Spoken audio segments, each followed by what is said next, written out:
Stuart Little, my family album.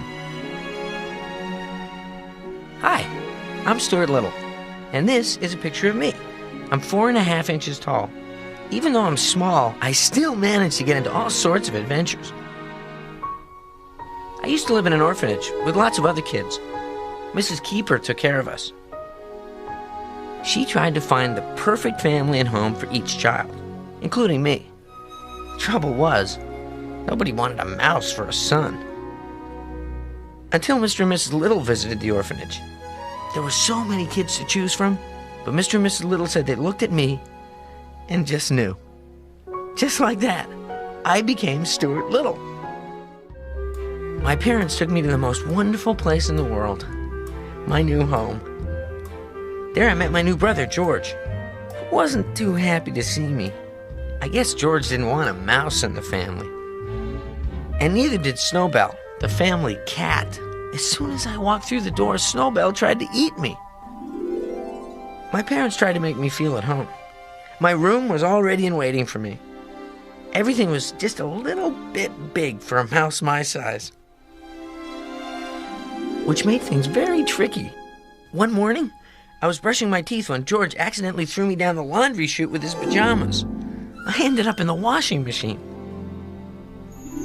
Luckily, my mom rescued me just in time. I was one very wet and very clean mouse.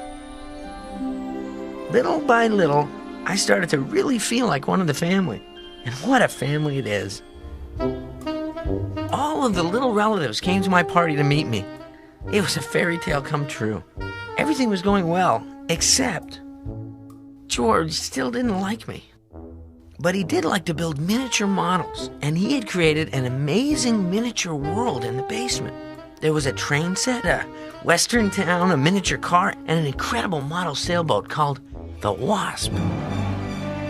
George let me help him finish building the boat, and we entered it in the Central Park boat race.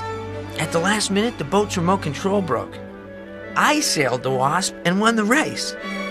George had never been prouder of his new brother, me. Now everything was perfect.